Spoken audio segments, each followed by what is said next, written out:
प्रकाश नारायण की जयंती पर समाजवादी पार्टी के अध्यक्ष अखिलेश यादव का जेपीएनआईसी सेंटर पहुंचकर माल्यार्पण करने का कार्यक्रम है। अखिलेश यादव सुबह 10:30 बजे लखनऊ में मौजूद जेपीएनआईसी सेंटर पहुंचेंगे और हालांकि खबर है कि प्रशासन ने इस कार्यक्रम को लेकर इजाजत नहीं दी है और Jayaprakash Narayan international convention centre के गेट को टीन शेड लगवाकर कवर कर दिया गया है। गेट पर टीन शेड लगवाने पर अखिलेश यादव ने तंज किया है। अखिलेश यादव ने कहा कि किसी को नमन करने या श्रद्धांजलि देने से रोकना सुसभ्य लोगों की निशानी नहीं है। अखिलेश ने कहा कि आखिर टीन शेड लगाकर सरकार क्या छुपाना चाहती है। अखिलेश यादव के कार्यक्रम को देखते हुए सुरक्षा व्यवस्था सख्त कर दी गई है। समाजवादी पार्टी के ऑफिस और अखिलेश यादव के बाहर बैरिकेडिंग कर दी गई है। बता दें कि पिछले साल अखिलेश यादव जयप्रकाश नारायण के जन्मदिन पर जेपीएनआईसी का गेट कूदकर माल्यार्पण के लिए पहुंचे थे।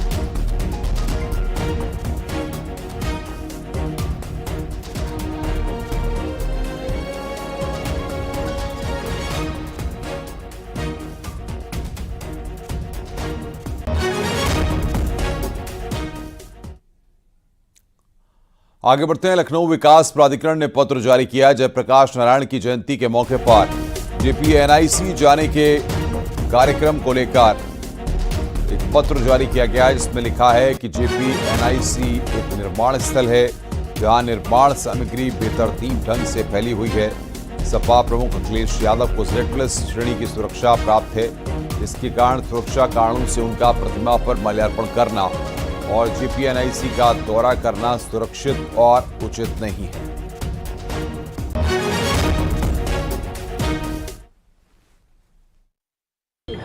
ये टीन शेड लगा करके सरकार कुछ तो छिपाना चाहती होगी। टीन शेड आखिरकार क्यों? किसी महापुरुष का सम्मान क्यों नहीं करने दे रहे? अगर किसी की जयंती पर, और वो भी समाजवादी महान नेता जयप्रकाश नारायण जी की जयंती पर, और ये कोई पहली बार नहीं हो रहा है। हर वर्ष जयप्रकाश जयंती के दिन समाजवादी लोग यहाँ इकट्ठे होते थे, उनका माल्यार्पण करते थे, सम्मान के लिए यहाँ पर आते थे, अपने विचार रखते थे।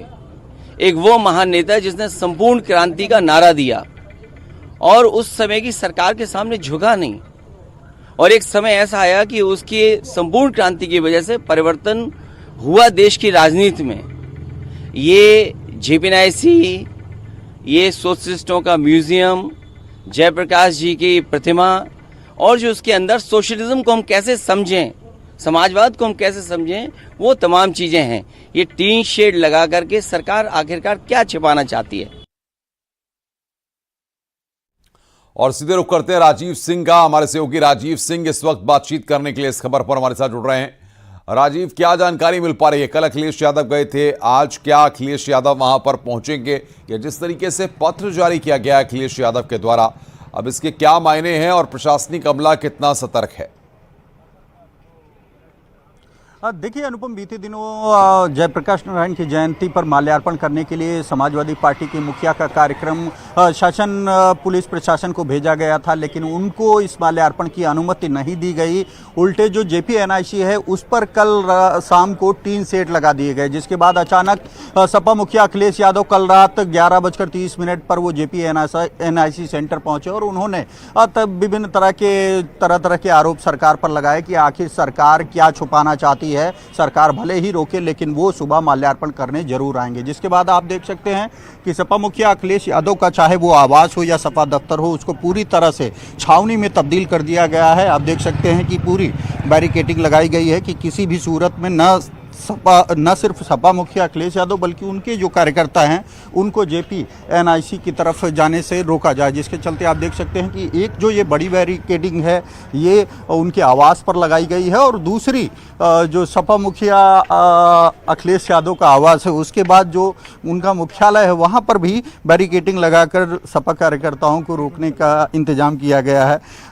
ये कोई पहला मौका नहीं, इससे पहले भी सपा मुखिया अखिलेश यादव लगातार जयप्रकाश नारायण की जयंती के मौके पर वो उनकी प्रतिमा पर माल्यार्पण करते रहे हैं और ये जयंती मनाई जाती रही है। लेकिन बीते साल जब सपा मुखिया अखिलेश यादव JPNIC सेंटर, जो कि सपा सरकार में बनाया गया था, हजारों करोड़ की लागत लगी थी, वहां पर माल्यार्पण करने पहुंचे थे तो तब भी उन्हें रोका गया था, जिसके बाद वो 8 फीट ऊंची दीवार कूद कर अंदर पहुंच गए थे। आप देख सकते हैं ये सपा मुखिया अखिलेश यादव का आवास है और ये बैरिकेटिंग है। दूसरी तरफ जो आपको नजर आ रहा है वो समाजवादी पार्टी का मुख्यालय है, वहां पर भी बैरिकेटिंग लगाई गई है कि किसी भी सूरत में न सिर्फ अखिलेश यादव बल्कि उनके जो कार्यकर्ता हैं वो यहां से जाकर JPNIC सेंटर पर माल्यार्पण न कर पाए। इस दौरान LDA द्वारा एक पत्र भी जारी किया गया है जिसमें लिखा गया है कि क्योंकि सपा मुखिया अखिलेश यादव जो हैं वो Z+ सुरक्षा उनको है, ऐसे में वहां पर निर्माण कार्य चल रहा है,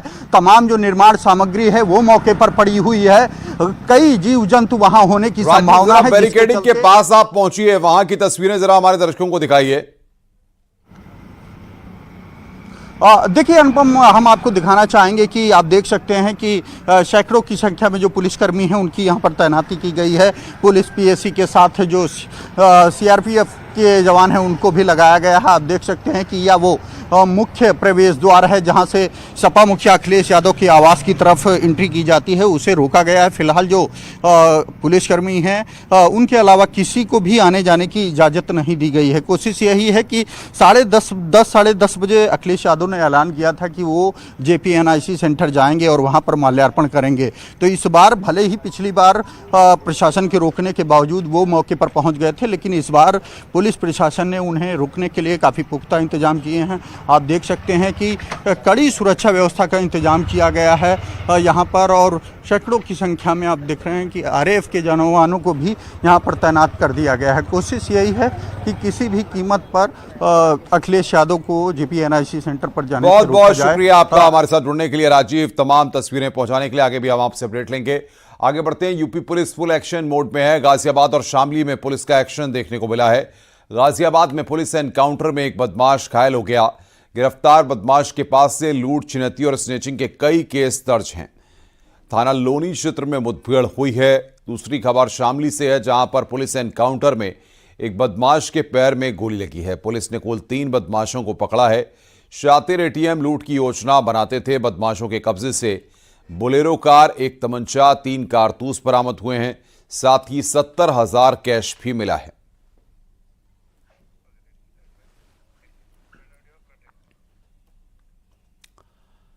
शाहजहांपुर पुलिस ने 2 शातिर बदमाशों को गिरफ्तार किया। इनके पास से तमंचा, कारतूस बरामद किया गया है।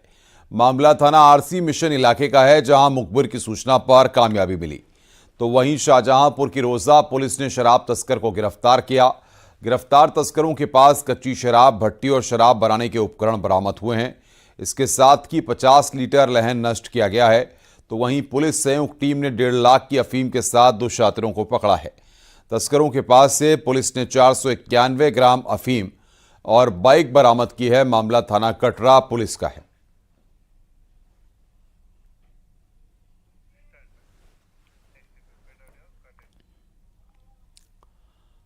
प्रयागराज में शारदीय नवरात्र की अष्टमी पर देवी मंदिरों में भी श्रद्धालुओं का सैलाब उमड़ पड़ा। अष्टमी पर मां दुर्गा के 8वें स्वरूप महागौरी की पूजा की जाती है। प्रयागराज में स्थित 52 शक्तिपीठों में से एक प्राचीन अलोपशंकरी शक्तिपीठ और कल्याणी देवी मंदिर में भी बड़ी संख्या में श्रद्धालु पहुंच रहे हैं। ये भी है, बहुत पूर्व से ये विदित है कि यहाँ माता का पंजा गिरा था और पंजा गिरने के बाद वो पंजा आलोप हो गया था। सिर्फ उनकी जगह पे एक कुंड रह गया है और उसी कुंड का हम लोग दर्शन करते हैं। आलोप होने की वजह से इन माता का नाम माँ आलोपशंकरी पड़ा। माँ का स्वरूप माँ झूले के रूप में विराजमान है। यहाँ पर माता झूले के रूप में पूजी जाती है और यहाँ पर सभी लोग अपनी श्रद्धा भक्ति भाव से यहाँ माता का दर्शन करने के लिए जाते हैं। आज महानवमी पर गोरक्षनाथ मंदिर में CM योगी विशेष पूजा अर्चना करेंगे। सुबह 11 बजे CM योगी आदित्यनाथ कन्या पूजन करेंगे। इस दौरान परंपरा के अनुसार बटुक पूजन भी किया जाएगा। महानवमी पर विशेष गोरक्षनाथ मंदिर में विशेष पूजा अर्चना की जा रही है। वहीं विजयादशमी के दिन गोरक्ष पीठाधीश्वर की अगुवाई में गोरखनाथ मंदिर से निकलने वाली शोभा यात्रा गोरखपुर के उत्सव परंपरा का खास आकर्षण है। इस शोभा यात्रा में सामाजिक समरसता की एक बड़ी नजीर देखने को मिलती है। इस शोभा यात्रा में सभी वर्ग के लोग शामिल होते हैं। और सीधे रुख करेंगे रामगोपाल, हमारे सहयोगी गोरखपुर से हमारे साथ जुड़ रहे हैं। रामगोपाल, मुख्यमंत्री का क्या कार्यक्रम रहने वाला है और किस तरह से आज परंपराओं को पूरा किया जाएगा? बिल्कुल, आज चूंकि महानवमी है और आज के दिन कन्या पूजन का कार्यक्रम होता है, तो सुबह मुख्यमंत्री योगी आदित्यनाथ ने दर्शन पूजन किया भगवान गोरक्षनाथ के। उसके बाद वहीं मां शक्ति मंदिर में बैठ के उन्होंने आराधना की है और 11 बजे के करीब कन्या पूजन होगा, जिसमें 100 से अधिक कन्याएं आती हैं और बड़ी संख्या में बटुक भी आते हैं, आम लोग भी उसमें मौजूद रहते हैं, तो वो वहाँ पे भोजन करते हैं। 9 कन्या और 1 बटुक का खुद मुख्यमंत्री योगी आदित्यनाथ अपने हाथों से उनके पाँव पखारेंगे और पाँव पखारने के बाद रोली चंदन टीका लगा के फिर उनको चुनरी उड़ाएंगे। चुनरी उड़ाने के बाद उनको कुछ गिफ्ट देते हैं और गिफ्ट देने के बाद फिर भोजन कराया जाता है और भोजन कराने के बाद फिर दक्षिणा दी जाती है। और ये सिर्फ 9 कन्याओं का तो अपने हाथों से करते हैं। उसके बाद फिर जितनी भी कन्याएं रहती हैं उनको एक साथ एक पंक्ति में बैठाया जाएगा और उन सभी कन्याओं को, जितने बटुक रहते हैं उन सभी बटुकों को एक साथ फिर से मुख्यमंत्री पूजते हैं और उनके साथ पीछे जो गोरक्षनाथ मंदिर के प्रधान पुजारी हैं बाबा कमलनाथ और अन्य जो पुजारी हैं वो लगे रहते हैं। तो इस तरीके से जो ये परंपरा है, इस परंपरा का निर्वहन आज किया जाएगा। आज कन्या पूजन का ही कार्यक्रम है और कन्या पूजन के बाद एक बार फिर जो है गोरक्षपीठाधीश्वर अपने शक्ति मंदिर में ही मौजूद रहेंगे। एक खास बात अनुपम यह है कि योगी आदित्यनाथ जब मुख्यमंत्री नहीं थे तो वो शारदीय नवरात्र के 9 दिन अपने उसी शक्ति मंदिर और उसके बगल वाले कमरे में ही निवास करते थे, जो कि उनके निवास के फर्स्ट फ्लोर पे मौजूद है। वो कभी नीचे नहीं उतरते थे। मुख्यमंत्री हो जाने के बाद थोड़ी सी जो शासकीय व्यस्तताएं बढ़ी, तो उसके बाद ये सारे काम जो प्रधान पुजारी बाबा कमलनाथ करने लगे। लेकिन 3 दिन जो है 7वीं से लेके विजयदशमी तक वो ऊपर ही रहते हैं। अब आज भी वो पूरा दिन वहीं ऊपर उसी शक्ति मंदिर में ही आराधना करेंगे, वहीं लीन रहेंगे, वहीं पूजा पाठ करेंगे। अगर कोई शासकीय कार्य से मिलने के लिए बहुत आवश्यकता हुई तो वहीं पे ही। बहुत बहुत शुक्रिया रामगोपाल, आप नजर बना के रखिए, आगे भी हम आपसे अपडेट लेंगे। आगे बढ़ते हैं। बांदा में हिंदू मुस्लिम एकता की मिसाल देखने को मिली है। मुस्लिम समुदाय के लोगों ने माता रानी के भक्तों को यह प्रसाद बांटा। ये परंपरा बीते 25 साल से चली आ रही है। महेश्वरी देवी मंदिर चौराहे पर नवरात्रि की अष्टमी को मुस्लिम लोगों ने भक्तों को प्रसाद बांटा है।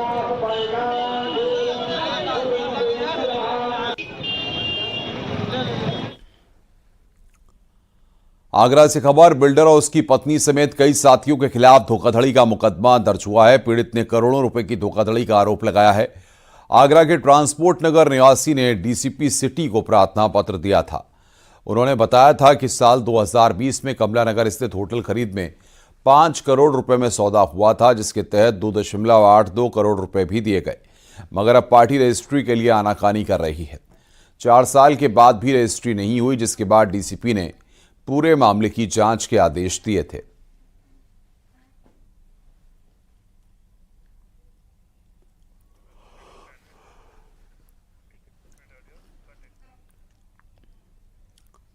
आगे बढ़ते हैं। दिवाली से पहले योगी सरकार ने बिजली उपभोक्ताओं को बड़ा तोहफा दिया है। उत्तर प्रदेश में बिजली की दर बढ़ाने का प्रस्ताव नियामक आयोग की तरफ से खारिज कर दिया गया।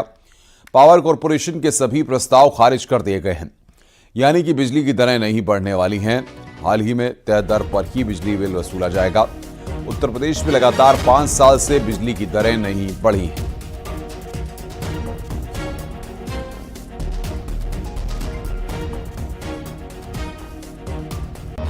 माननीय मुख्यमंत्री जी को बधाई देना चाहूंगा और माननीय नियामक आयोग से भी मैं मिलकर आ रहा हूं। ये जो बिजली कंपनियां थी वो लगभग 11,203 करोड़ का अपना घाटा दिखाकर चोर दरवाजे बिजली दरों में बड़ा इजाफा कराना चाह रही थी, जिसके लिए हम लोगों ने बहुत लंबा संघर्ष किया। अंततः विद्युत नियामक आयोग ने फैसला सुना दिया कि ये जो बिजली दरें लागू है वही यथावत रहेंगी, यानी कि उत्तर प्रदेश देश का पहला राज्य बन गया है जहां 5 सालों से बिजली दरों में कोई बढ़ोतरी नहीं हुई, यथावत रहेगी। जो दरें पहले थी वही दरें रहेंगी। और सबसे बड़ी बात है, जो उपभोक्ताओं का 33,122 करोड़ इनके ऊपर सरप्लस निकल रहा था, जिसको लेकर मैं दरों में कमी करने को बात कर रहा था, उस पर भी आने वाले समय में आगे फैसला होगा। लेकिन एक और खुशखबरी है कि प्रदेश की बिजली कंपनियां जो 11,203 करोड़ रुपया घाटा बता रही थी, अंततः फिर लगभग 1944 करोड़ बिजली कंपनियों पर निकला है। यानी कि आने वाले समय में हम लोगों के लिए और भी आसान होगा कि बिजली दरों में आने वाले कई वर्षों तक ये बढ़ोतरी नहीं करा पाएंगे। तो आज का जो फैसला रहा बहुत ऐतिहासिक रहा, जहां इन्होंने कहा स्मार्ट मीटर का जो मामला है उस पर SMS अलर्ट पर भी 10 रुपया लेंगे, उसको भी खारिज कर दिया। कहा कनेक्शन काटने और जोड़ने का भी हम 50 रुपया लेंगे, उसको भी खारिज कर दिया। और अंततः जो ट्रांसमिशन का टैरिफ था इन्होंने 26 पैसा मांगा था, उसमें कमी करके उसको 23 पैसा कर दिया। नोएडा पावर कंपनी जो पूरे ग्रेटर नोएडा क्षेत्र में जो सप्लाई करती है बिजली की, उसकी दरें 10% कम कर दी गई। यानी कि जो पहले 10% कमी आगे चल रही थी वो आगे भी चलती रहेगी। तो एक तरह से ग्रेटर नोएडा क्षेत्र के विद्युत उपभोक्ताओं के लिए बड़ी खुशखबरी है कि उनकी दरें आगे भी 10% कम रहेगी।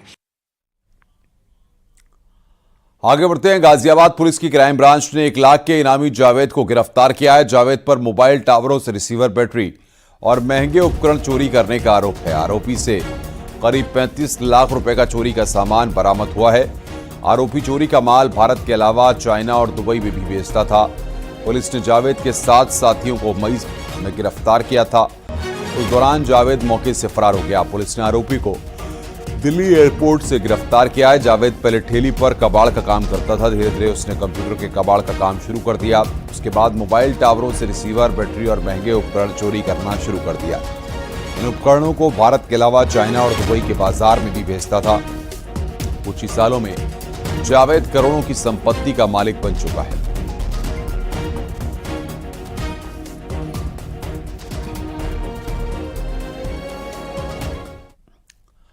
नोएडा से खबर है। साइबर क्राइम पुलिस ने मनी लॉन्ड्रिंग का डर दिखाकर डिजिटल अरेस्ट करके 52 लाख रुपए की ठगी करने वाले शातिर साइबर अपराधी जमुना प्रसाद रावत को गिरफ्तार कर लिया है।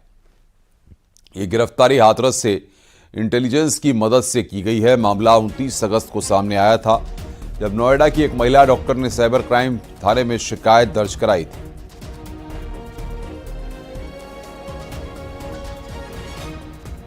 माह अगस्त में एक निजी बैंक के कर्मचारी के साथ डिजिटल अरेस्ट की कार्रवाई करते हुए अपराध किया गया था। प्रकरण पुलिस के संज्ञान में आते ही इसमें अभियोग पंजीकृत किया गया तथा साइबर फ्रॉडस्टर्स के अकाउंट को फ्रीज कर दिया गया है। प्रकरण में फ्रीज किए गए रुपए को कोर्ट के माध्यम से रिलीज करवाने की कार्रवाई जारी है। बहराइच में एक रिक्शा चलाने वाले को चाकू मार दिया गया। रिक्शा वाला गंभीर रूप से घायल हो गया। चाकू मारने की घटना दुकान के बाहर लगे सीसीटीवी कैमरे में कैद हो गई। चाकू मारने वाला घायल का पड़ोसी है। दोनों के बीच पहले से ही जमीन का विवाद चल रहा है। घायल अब्बास का मेडिकल कॉलेज इलाज चल रहा है। घटना नगर कोतवाली क्षेत्र की है।